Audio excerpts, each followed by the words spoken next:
holiday traditions. We have ours. Happy Honda Days end soon. Buy a new Honda before January 1st, and you may be able to write off the sales tax on your federal tax return. Go to shophonda.com for details.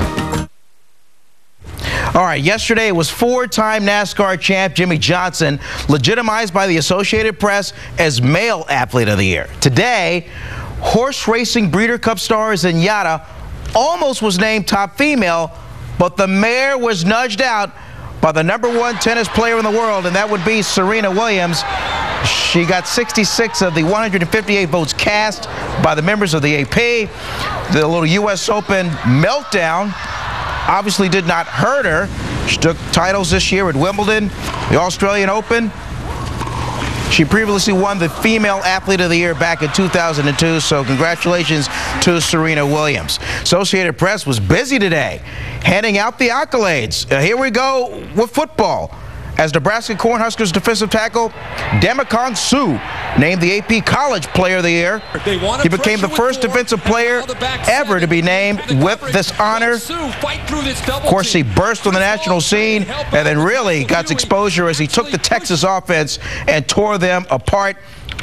He already won 2 Defensive Player of the Year awards previously. This means that Toby Gerhart finishes second again. Remember, a couple of weeks ago, he was second in the Heisman voting.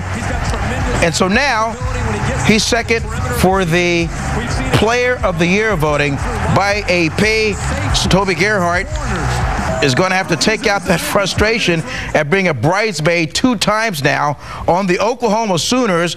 That'll be in the Sun Bowl. Stanford comes in at 8-point underdogs. That'll be on New Year's Eve at 11 a.m. Stanford against Oklahoma.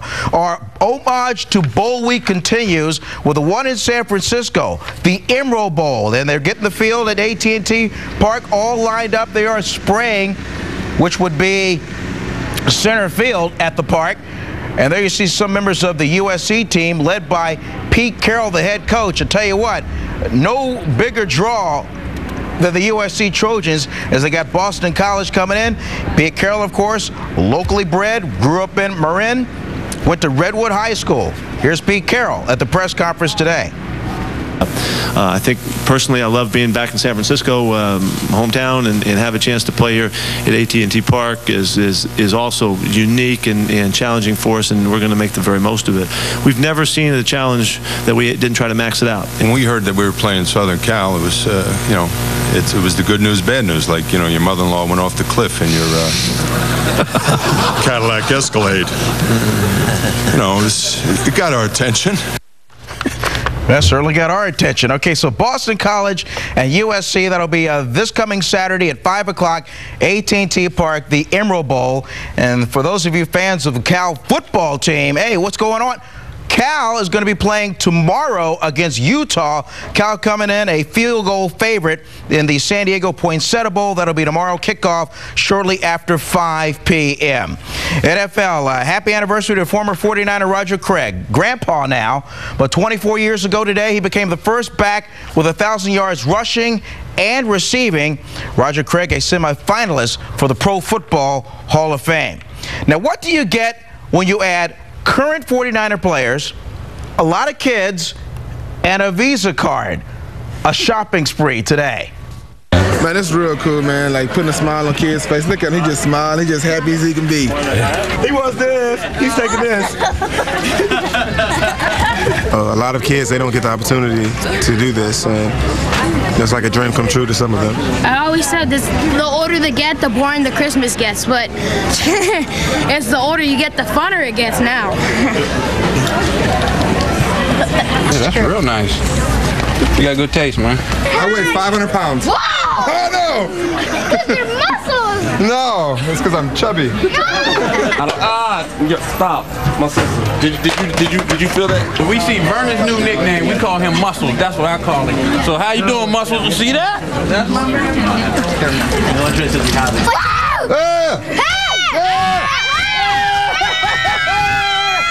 All right. Wait, what? Chad? Don't go get the that was awesome. commercial. Isn't that great when they do that? The 49ers and the Raiders, I mean, they are big in the community. I mean, we have great sports teams for helping the community. It was just great. That was a Target store in Foster City, and they got a group of kids. Each group got a 49er with a $250 Visa card, and they shopped all through the store. And in case they reached their limit, and I'm told that a lot of them did, that some of the players went, it's okay, we'll cover it if you went just a little bit over. Wasn't that great? Yes. That's just super. Dave Gangona put that thing together. Thanks so much, Dave, for that. All right, now, next time you feel like you might not be up to a challenge, I want you to remember this story, because this was the day that I met Abby Townsend. It's a playoff game for the Alhambra Bulldogs. This day, a tough test at Marin Catholic, but we'll get to that in a moment. It's the playoffs for the Bulldogs cheerleading squad, too, and fourth-year student Abby Townsend is just thrilled to be a part of it. Hey, let's fire it up! Say, hey, let's fire it up! This eager, energetic girl is considered developmentally disabled, but she's far from it, never backing down from a challenge. She survived 3 days of tryouts and earned a spot on the squad. We were wondering for a little bit if she was going to remember routines and stuff. We had seen her compete before and she remembered her moves, but after the first routine we did for Welcome Back, she got it right away. There in the stands, ready to cheer also, Abby's parents, Marie and Hal. And she's very active. She's involved in a lot of things other than just cheerleading. She's just kind of like the definition of joy. Her face is beaming, and she's always about a beat behind, but she always ends up where she's supposed to be, and it's just, she's just really fun to watch. Cheer on she did this day, but it wasn't enough. Marin Catholic won the game, 28-21. Townsend won too. Won even more respect. MVP quality stuff. Abby Townsend, who is really big around the Alhambra area, but she's community service. She helps out in the school cafeteria. She's on the soccer team. Abby, nice stuff. All right, well, when we come back, is boxing star Manny Pacquiao on steroids? His upcoming opponent, Floyd Mayweather Jr., suspects it. We'll have the latest when we come back. The three-time world champion. The Manny Pacquiao-Floyd Mayweather Jr. fight is supposed to be March 13th, or will it? Mayweather's camp is demanding that the fighters submit to an Olympic-type drug testing in the weeks leading up to the fight. But here's the hitch. Manny Pacquiao refuses to have his blood drawn within 30 days of the fight, saying it is a superstition. Ouch. Neither sides are budging. Yeah. Have a good evening, everybody. See you at 11.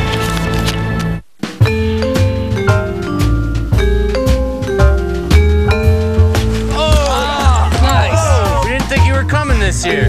I wouldn't miss it. Chunked it. Are you kidding me? You have your holiday traditions. We have ours. Lease a new Civic for just $219 total drive-off. See your Honda dealer today.